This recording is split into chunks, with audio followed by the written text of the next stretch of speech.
Hello बच्चों। तो आज हम लोग देखने वाले एनसीईआरटी क्वेश्चन नंबर 3 का सॉल्यूशन। एंड इस क्वेश्चन में आप देख सकते हैं बेटा, यहाँ पे एक तो पोटेंशियल एनर्जी का फंक्शन दे रखा है और वन डायमेंशन में दे रखा है ये। एंड ये जो ई जो है वो एक क्रॉस से दिखाया गया है, जहाँ पे ई जो है वो आपका टोटल एनर्जी इंडिकेट कर रहा है। और आपसे बोला गया है कि हर एक केस में पार्टिकल कहाँ कहाँ नहीं मिलेगा फॉर द गिवन कर्व, है ना। और आपको ये भी बताना है कि मिनिमम टोटल एनर्जी कितनी होनी चाहिए ताकि कोई भी पार्टिकल एग्जिस्ट करे फॉर ए पार्टिकुलर ग्राफ के लिए। ठीक है।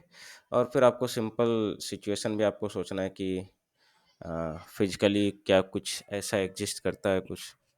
तो यहाँ पे सबसे पहले आते हैं कि इस वाले में अगर हम लोग बात करें तो यहाँ पे हम लोग देख सकते हैं बेटा, सबसे पहले तो हम लोग जानते हैं कि टोटल एनर्जी होती क्या है। तो अगर हम लोग टोटल एनर्जी की बात करें तो टोटल एनर्जी होगा आपका kinetic energy plus potential energy. ठीक है।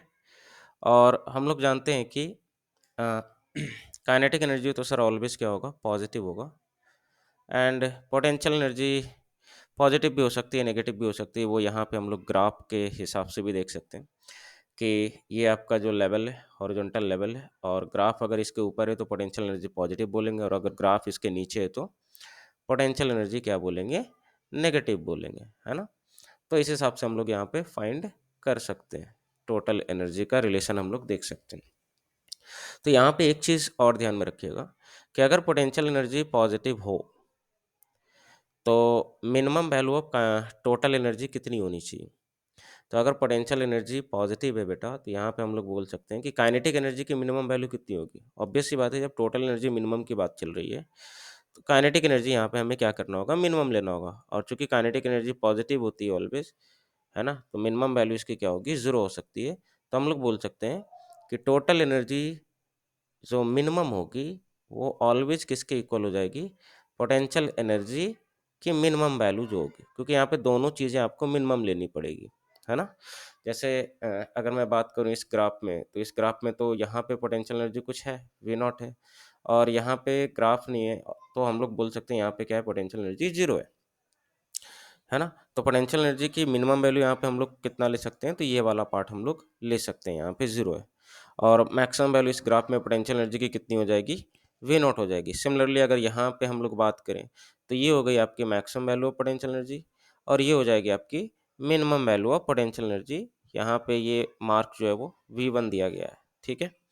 और सिमिलरली और भी जगह पे हम लोग बात कर सकते हैं।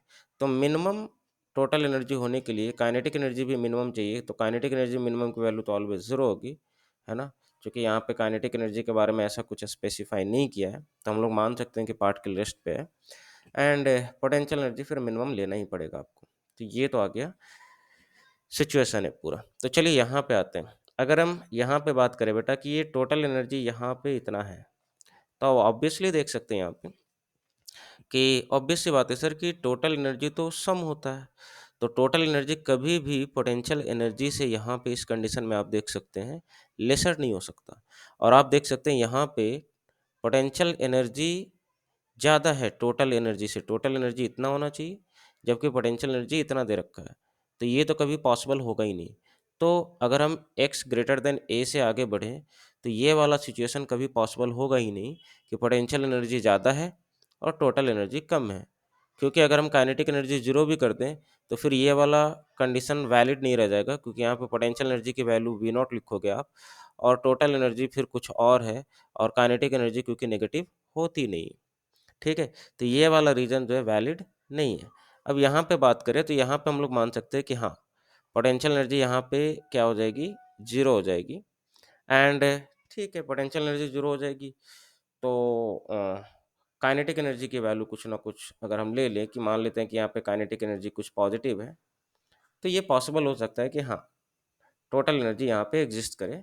क्योंकि टोटल एनर्जी मुझे कहीं पर अगर एग्जिस्ट करवाना है यहाँ पे, तो ये दोनों का सम होता है, काइनेटिक प्लस पोटेंशियल। पोटेंशियल तो जीरो है, बट ये जो एक्स्ट्रा एनर्जी है इसके पास, तो ऑब्वियस सी बात है वो किस फॉर्म में होनी चाहिए, काइनेटिक एनर्जी के फॉर्म में होनी चाहिए। तो ये पॉसिबल हो सकता है, जबकि यहाँ पे क्या होगा, काइनेटिक एनर्जी जीरो नहीं होगी, काइनेटिक एनर्जी यहाँ पे इस सिचुएशन में क्या होगी, कुछ ना कुछ होगी, पॉजिटिव होगी। ठीक है। अब तो ये हो गया। अगर मैं मिनिमम की बात करूँ कि इस कंडीशन में मिनिमम एनर्जी कितनी हो सकती है? तो ऑब्वियस सी बात है, टोटल मिनिमम एनर्जी के लिए काइनेटिक एनर्जी मिनिमम लेना पड़ेगा एंड पोटेंशियल एनर्जी मिनिमम लेना पड़ेगा। और यहाँ पे देख सकते हैं इस पूरे ग्राफ में पोटेंशियल एनर्जी मिनिमम की वैल्यू यही है 0, और काइनेटिक एनर्जी मिनिमम की वैल्यू हम लोग 0 ले सकते हैं। तो यहाँ पे हम लोग बोल सकते हैं इस रीजन में, यहाँ पे x लेस देन a के लिए टोटल एनर्जी क्या हो जाएगी? 0 हो जाएगी, एंड पार्टिकल भी क्या करेगी? एग्जिस्ट कर सकती है इस रीजन में। ठीक है, तो x ग्रेटर देन a के लिए पार्टिकल एग्जिस्ट नहीं करेगी, और मिनिमम टोटल एनर्जी की प्रोबेबिलिटी क्या है? यहाँ पे 0 हो सकती है। ठीक है, तो चलिए यहाँ पे आगे हम लोग देखते हैं। इस वाले अगर पार्ट में बात किया जाए, यहाँ पर भी आप देख सकते हैं। पहले तो यहाँ पे सिंपली एक लाइन ड्रॉ कर लीजिए, सॉरी यहाँ से आपको लाइन ड्रॉ करना होगा क्योंकि this one is total energy. अब आप देख सकते हैं बेटा यहाँ पे, जैसा कि अभी हमने ऊपर एक्सप्लेन किया था कि पोटेंशियल एनर्जी की वैल्यू कभी भी टोटल एनर्जी से यहाँ पे ज़्यादा नहीं हो सकती। अब यहाँ पे देख सकते हैं माइनस इन्फिनिटी से कहीं पर भी आ जाइए घूम घाम के, है ना, माइनस इन्फिनिटी से प्लस इन्फिनिटी तक पोटेंशियल एनर्जी की वैल्यू हमेशा ज़्यादा है। मतलब यहाँ पे पार्टिकल कहीं पर एग्जिस्ट करेगा ही नहीं करेगा, है ना, कोई भी रीजन में एग्जिस्ट नहीं करेगा अकॉर्डिंग टू दिस ग्राफ। हाँ, अगर ये पता करना है कि अगर पार्टिकल एग्जिस्ट कर रही है तो मिनिमम टोटल एनर्जी कितनी होनी चाहिए, तो हम लोग बोल सकते हैं कि यहाँ पे आप देख सकते हैं मिनिमम जो ग्राफ है यहाँ पे यही वाला है। तो हम लोग बोल सकते हैं कि अगर पार्टिकल को एग्जिस्ट करना है ना, अकॉर्डिंग टू दिस ग्राफ अगर एग्जिस्ट करना है और मिनिमम टोटल एनर्जी कैरी करते हुए, तो हम लोग बोलेंगे कि यहाँ पे एग्जिस्ट कर सकता है, जो कि एक्स नेगेटिव के लिए पॉसिबल हो सकता है कि पार्टिकल एग्जिस्ट करे, लेकिन कंडीशन है कि टोटल एनर्जी की वैल्यू कितनी होनी चाहिए? V1 होनी चाहिए, और काइनेटिक एनर्जी यहाँ पे क्या हो जाएगी? मिनिमम कंडीशन में 0 हो जाएगी। ठीक है, तो आई होप कि ये सिचुएशन आपको क्लियरली समझ में आ गया होगा। But according to this given graph, ये जो सिचुएशन ऊपर में क्वेश्चन बोल रहा था कि पार्टिकल कहाँ एग्जिस्ट करेगा, ये कभी पॉसिबल ही यहाँ पे नहीं है। ठीक है, तो ठीक है, तो अब आते हैं कि ठीक है, ये वाले ग्राफ में अगर हम लोग बात करें, तो यहाँ पे देखिए बेटा टोटल एनर्जी ये वाला लाइन है। ठीक है, तो अब आप क्लियरली गेस कर सकते हैं कि जहाँ जहाँ ऊपर होगा पोटेंशियल एनर्जी, वो वाला रीजन तो एग्जिस्ट करेगा नहीं। तो ये वाला रीजन जो है, एंड ये वाला भी आप रीजन देख सकते हैं, यहाँ पे पोटेंशियल एनर्जी ऊपर है, तो ये तो कभी एग्जिस्ट करेगा ही नहीं। हाँ, यहाँ से यहाँ अगर आप देख सकते हैं तो पोटेंशियल एनर्जी कम है, तो यहाँ पे एग्जिस्ट कर सकती है ना, तो पार्टिकल यहाँ पे एग्जिस्ट कर सकती है। ठीक है, किस किस रीजन में एग्जिस्ट कर सकती है? ए से बी में एग्जिस्ट कर सकती है, but X less than A and X greater than B में पार्टिकल एग्जिस्ट नहीं करेगी। अब आती है टोटल मिनिमम एनर्जी। तो टोटल मिनिमम एनर्जी, जैसा कि हमने बोला कि sir total minimum energy equal to potential energy की मिनिमम वैल्यू। तो यहाँ पे आप ग्राफ में देख सकते हैं this is the potential energy की मिनिमम वैल्यू। तो हम लोग बोल सकते हैं क्या? टोटल एनर्जी की जो मिनिमम वैल्यू होगी बेटा, वो कितना होगी? माइनस V1 होगी। और पार्टिकल एग्जिस्ट कहाँ करेगा? ए से बी के बीच, और यहाँ से यहाँ एग्जिस्ट नहीं करेगा। ठीक है, तो चलिए फिर आगे चलते हैं हम लोग लास्ट वाले ग्राफ में। यहाँ पर भी फिर से वही सिचुएशन है बेटा। पहले तो आप लाइन एक ड्रॉ कर लो, और जहाँ जहाँ पोटेंशियल एनर्जी ऊपर है वो वाले रीजन को डिस्कार्ड कर दो। तो यहाँ से आप देख लो, जब इधर से पोटेंशियल एनर्जी तो नीचे है, तो यहाँ तो लाई कर सकता है। यहाँ पे लेकिन पोटेंशियल एनर्जी का ग्राफ ऊपर है, तो यहाँ पे लाई नहीं कर सकता, यहाँ से यहाँ तक लाई नहीं करेगा। फिर आप देखिए, फिर ग्राफ नीचे आ गया तो यहाँ लाई करेगा, यहाँ भी लाई करेगा। फिर यहाँ ग्राफ ऊपर चला गया तो ये तो करेगा ही नहीं। फिर यहाँ से आप देख सकते हैं ग्राफ नीचे आ जाएगा तो यहाँ भी लाई कर सकता है।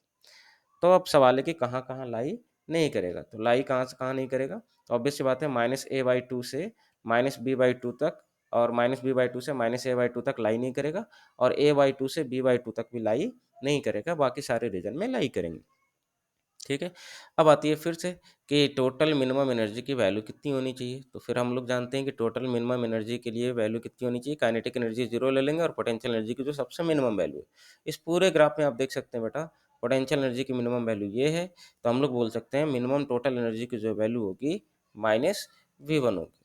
ठीक है, तो आई होप कि ये जो सिचुएशन है वो आपको क्लियरली समझ आ गया होगा कि हाँ कैसे इस तरह के क्वेश्चन को हम लोग डील करेंगे। तो चलिए फिर मिलेंगे हम लोग नेक्स्ट क्वेश्चन के साथ।